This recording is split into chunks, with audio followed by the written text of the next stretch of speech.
Welcome back to the channel, everyone. Today I want to talk about how dark pools are finally under investigation and what this means for the AMC squeeze. So stay tuned and let's make some money. And now I want to dive straight in with the key information. So, Wall Street operative said that Goldman Sachs says that its dark pools are under investigation, along with just about everything else the firm actually does. They said, we've been reading SEC filings for more than 35 years. We have to sadly say the recent 10Q from Goldman Sachs for the quarter ending March 31st, 2022 shocks even our well-documented assessment of Wall Street as a crime syndicate. Goldman Sachs has listed pretty much everything the firm does as a target of an ongoing investigation, notwithstanding the company and a subsidiary were already criminally charged by the US DOJ in the looting and bribery scandal known as 1MDB in October 2020. They admitted to it and had to pay over $2.9 billion in fines. And it says the good news is that Goldman Sachs' dark pools are one of the key areas it's listed as being under a probe.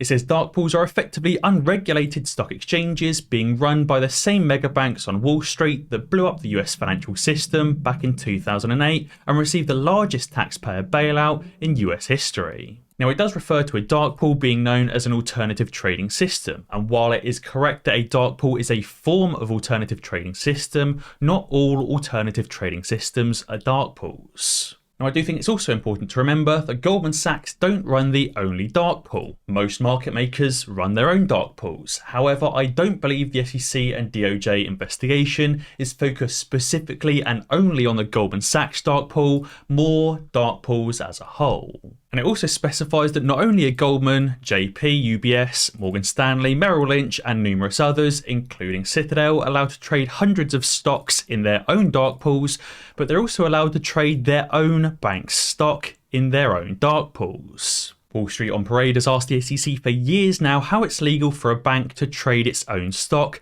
and possibly making a two-sided market in that stock because some of these firms and funds and institutions own more than one dark pool. And it says the Goldman Sachs dark pool, Sigma X, is an unlit market where pre-trade prices are not available to the public and trades are only reported after they've occurred in darkness, if they're reported at all. Scott Patterson wrote in his book on dark pools that the US stock market has degenerated into pools within pools, all connected electronically, forming a single sloshing pool of dark electronic liquidity. And by 2012, the amount of stock trading that took place in dark pools and internalizers was a whopping 40% of all trading volume, and it was growing every month. And in the latest Goldman Sachs 10Q, they've had to list out every single thing they're being investigated for by the SEC and the DOJ. This isn't actually the complete list, it's only a summary. And again, I'm not going to read this full list word for word as I'd be here for hours.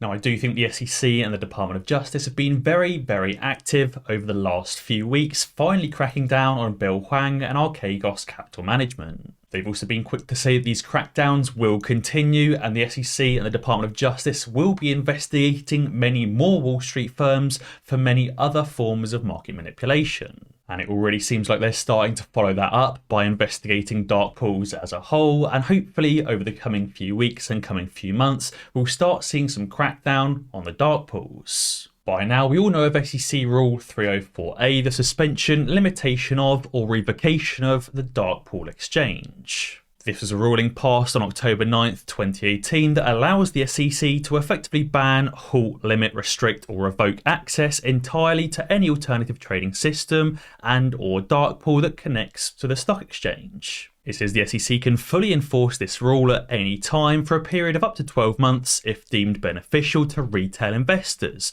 The rule also states that procedures to carry out said rule are already in place. And now, considering the SEC and the Department of Justice are actually now actively investigating dark pool, we may see some exercise of this rule being used. If the SEC finds some potential malpractice in one of the dark pools, maybe it's the Goldman Sachs dark pool or the Bank of America dark pool or the Citadel dark pool, for example, they may actually decide to suspend that dark pool for a period of time. Now, obviously, this is only one possible or probable potential outcome in the future if they find some malpractice going on and decide to exercise this rule. I do greatly think this rule would help the SEC and the Department of Justice in their investigation because they can see what impact is seen on stocks like GameStop and AMC, or other stocks for that matter, when dark pools are suspended or limited. Now obviously we know that if dark pool trading on AMC was suspended for a period even as small as 12 to 24 hours, let alone 12 months, that AMC would likely run up and would likely squeeze. Maybe the SEC and the Department of Justice don't yet know this, maybe they haven't yet performed those calculations or done their investigation, but when they do continue their investigation into these dark pools and potentially decide to utilise this rule 304A, we could see some massive AMC impacts. Because as I said, if dark pool trading was suspended on AMC, GameStop or many other stocks, we'd likely see a squeeze happen in only a few days. And therefore, I personally am very glad the SEC and the Department of Justice are now actively investigating dark pools. Now, kohrs has posted a scarily interesting comparison between the 1916 to 1929 Dow Jones and the 2000 to 2022 Dow Jones as well. Guys, if you didn't already know, you can currently get 5 free stocks worth up to $3,500 each and a free share of Twitter on top of that when you sign up to Moomoo using the link in the description below and make your first deposit. Moomoo and Futu have also officially announced that Futu does not accept payment for order flow, and therefore you don't have to worry about your trades going through sketchy dark pools or being given to Citadel. Moomoo was also recently awarded the best trading platform at the FinTech Breakthrough Awards. Moomoo is very easy to use, it's incredibly customizable, and it will help you to trade like a pro. Moomoo has tons of technical indicators and advanced charting tools. Moomoo publishes daily short selling data, position cost distribution, and much, much more. So guys, be sure to sign up to Moomoo using the link in the description below and make your first deposit to get up to $17,500 and a free share of Twitter on top of that in free stocks. kohrs tweeted saying, "They say that for every 90 years, humans repeat the same behaviour. Here's a screenshot of 1916 to 1929 versus 2000 to 2022 for the Dow Jones." If we look at these two charts side by side, we can see they are scarily similar. If the chart on the right from 2000 to 2022 continues to play out, we could potentially see the Dow Jones falling below the lows of the 2008 recession. Now that would obviously mean a massive, massive crash for the S&P 500 and the Dow Jones, not only below the pre-pandemic lows, but potentially below the 2008 lows. And Mark Curtis tweeted saying, "Don't kid yourself about the markets and what Cartoon Network, aka CNBC, and others are saying. Over-leveraged hedge funds are blowing to pieces." He said Chase Coleman and the over-leveraged Tiger Clubs, which actually includes Ken Griffin's wife's fund, lead the pack. Things seems to have gotten worse since the Huang indictment. And he said the sooner these funds liquidate or end up being forcibly liquidated, the better the markets will be. The Tiger Club hedge fund hotel names are on par only with Cathie Wood, and at least you can actually get your money back from that witch. Again, as I've said in some of my recent videos, I personally believe that it's only a matter of time before these heavily over-leveraged funds, like Melvin Capital, end up being liquidated. And he said as soon as these funds do end up being liquidated, the better the markets will be. Because obviously after these over-leveraged hedge funds end up being liquidated and after AMC squeezes, as a result of these hedge funds being liquidated, the market can continue on. There won't be any market participants that are stupidly over-leveraged either on the long side or on the short side.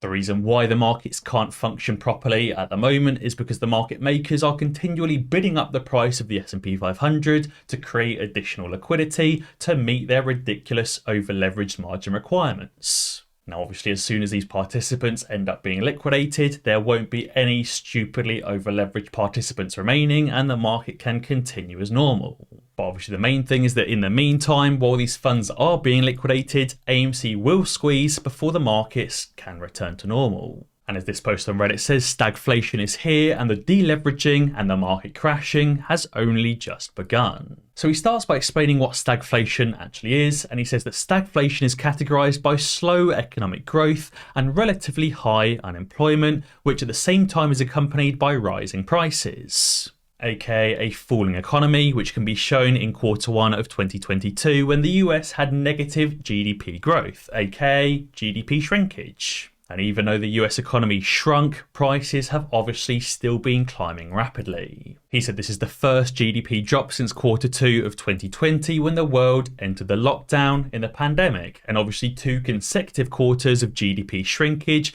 is officially called a recession. And therefore at the end of June we could officially be in a recession and the market crash will still continue. He's also shown a chart of the inflation rate, which obviously hit 8.5% back in March, which is obviously a 40-year high, only beat by the inflation rate back in the 80s and the 70s before that. And again, to show that falling economy, we've got a chart here that shows that bonds are on course for the biggest loss since the 1920s. We've already seen bonds falling at a greater rate than we saw back in World War II. And again, so far in 2020, US stocks are on track for the worst annual drop since 1974. If the stock market continues falling over the next 8 months, similarly to what we've seen in the first 4 months of this year, the stock market or the S&P 500 will have fallen by over 40%, falling more than we saw back in 2008. Basically, if the market crash continues on the same or current rate, the current market crash in 2022